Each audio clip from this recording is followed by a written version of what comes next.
तो फिर जाओ और जाकर पूछो सभा में, जो व्यक्ति स्वयं को दांव पर लगाकर हार चुका हो, क्या उसे किसी और को दांव पर लगाने का अधिकार है?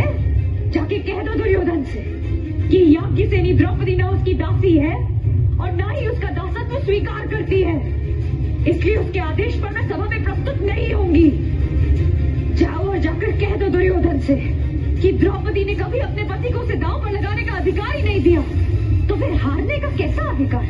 और उससे कहना कि यदि उसकी भुजाओं में इतना बल है तो मुझे स्वयंवर में जीतता। पापी और छली की भांति द्यूत खेलने वाले को मैं अपने जीवन का अधिकार नहीं देती, अधिकार नहीं देती, अधिकार नहीं देती, अधिकार नहीं देती। दुशासन, मौन एक भांति स्वीकृति होती है। पांडवों ने द्रौपदी को इस सभा में लाने की अनुमति दे दी है।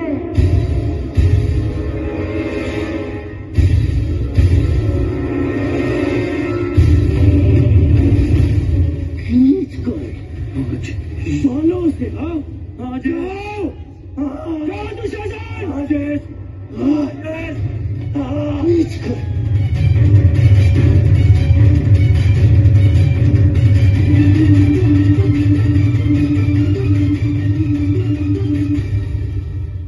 महारानी, आप यहाँ से निकलिए और अपने सम्मान की रक्षा कीजिए।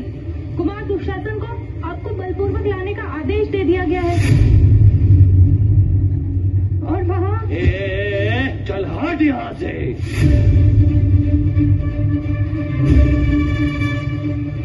मेरी अनुमति के बिना मेरे कक्ष में प्रवेश करने का दुस्साहस कैसे किया तुमने?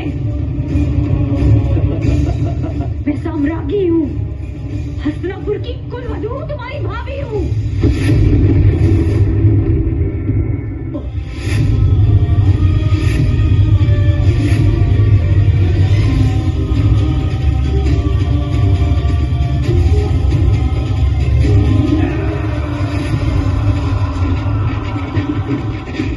धृतराष्ट्र, अब भी समय है। पुत्र मोह में इतने भी अंधे मत हो जाओ। इस अनर्थ को रोक लो।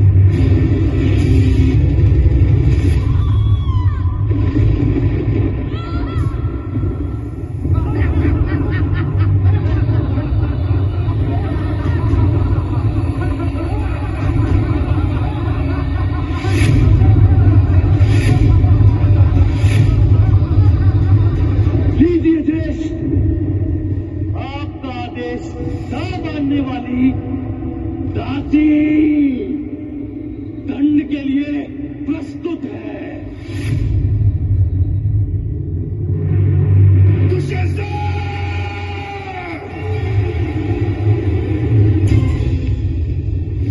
इस अनर्थ की अग्नि को इतना भी प्रज्वलित न करो कि समूह कुरुवंश इसमें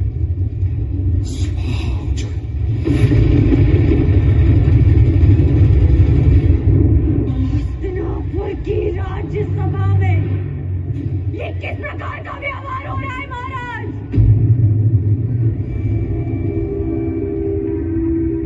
मैं कुरुवंश की कुलवधू हूँ,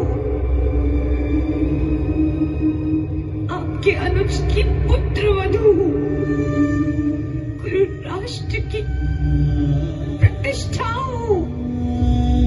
हस्तिनापुर की लक्ष्मी बनकर मैंने इस नगर में प्रवेश किया था महाराज, और आज मुझे यहाँ इस प्रकार इस सभा में लाया जा रहा है। क्यों महाराज? क्या ये भी कुरुवंश की कोई रीति है? वह पांचों का बल क्षीण तो क्या, वह पांचों का बल क्षीण तो क्या, मेरे कृष्ण अकेले काफी है। वो दंड नीचे आता ताई को कभी न देते माफी है। जो पता लगा मेरे वीरन को क्षण भर न देर लगाएंगे, नंगे पैरों घृणागति से मेरे वीर कन्हैया आएंगे।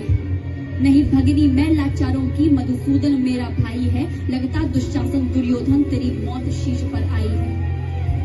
होती है प्रकृति वक्र जहाँ कोहराम वही मच जाता है, केशव हथियार उठा ले तो फिर काल भी ना बच पाता है।